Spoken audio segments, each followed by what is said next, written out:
Today, I'm going to let you learn from me about how to not screw up a meeting with a very important person.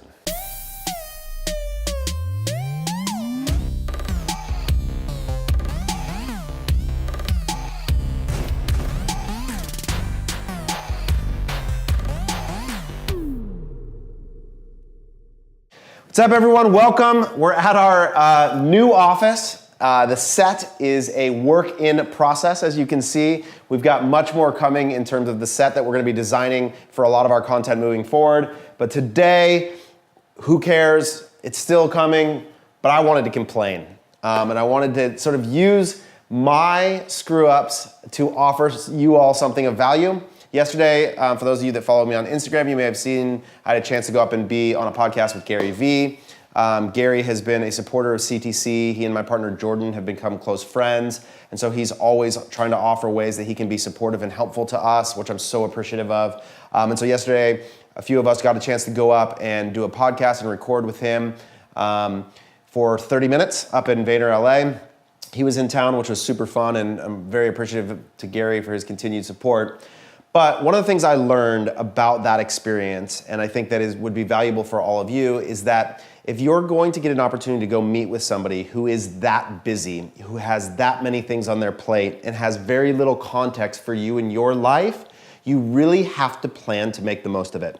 So if you know anything about Gary, one of the things that you know is he's not an interviewer, right? So if I was going to go be on a podcast, I should never have an expectation that he is going to be asking me a bunch of questions that are going to be a platform for me to just share with his audience. He's there to give advice. That's who he is. That's what he loves to do. And so if knowing that, and even when Gary and I sat down, the first question I got asked, and we'll release all this content soon, and you guys will get to check it out, is how can I help?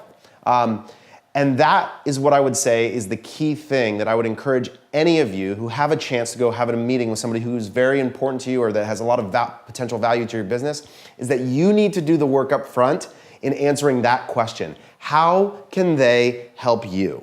Right? You should not depend on them to come up with a solution for trying to create context in a very short window about what's happening in your business and what's going on and how they can be helpful. You need to have put in the thought ahead of time to answer that question.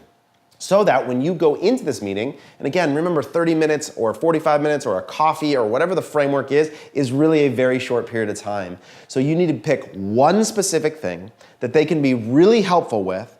You need to understand who they are and what they think about the issue so that you can push them in the direction that you need to go to get out of them what you want. And I did a really poor job of setting up context for that for myself. So Gary and I got to have a really helpful conversation. There's things that came out of it that I think will be nuggets that we'll get to apply and use in our business.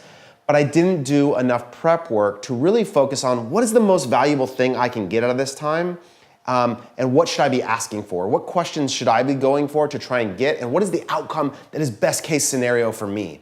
If I had done that and built a plan towards that, I could have then strategized how to get there and been very clear about my ask. Because the thing about someone like Gary, and oftentimes if people are meeting with you, is they're very willing. They're totally open to offering help. It just depends on you to get to be specific about what you want. And this is the truth. Like I get, and I've talked about this before, I'm certainly not Gary, but I get a bunch of emails of people saying, hey, can we grab coffee? And one of the things that I'll say, even as I ponder those requests, is that I would much rather, like that request for me, the open-ended hangout is just always a no. Primarily because I don't actually know that I'll be helpful to you in that environment, because depending on what it is that you want, I may or may not have advice, just like Gary may or may not be helpful or have advice. But if you have a very specific request, hey, can we talk for 12 minutes so that I can ask you this one thing and get an answer? The likelihood that I'm willing to engage with that or that someone's willing to engage with you on that topic is so much higher. So if you do that prep work ahead of a meeting with an important person, you'll have such a higher likelihood of getting the outcome that you want. So you guys will get to watch this content later, and I'm being over dramatic and a little whiny. It's not terrible, and it was certainly an enjoyable experience. And Gary and I will get a chance to hang out more in the future, I'm sure. But I just feel like I underserved myself by not preparing for the opportunity in a way that I could have taken advantage of it. So hopefully this helps you to avoid that mistake. And when you get that meeting with somebody in your life who has a chance to really impact your business, do the work to prepare to help them understand how they can help you. Thanks, everybody.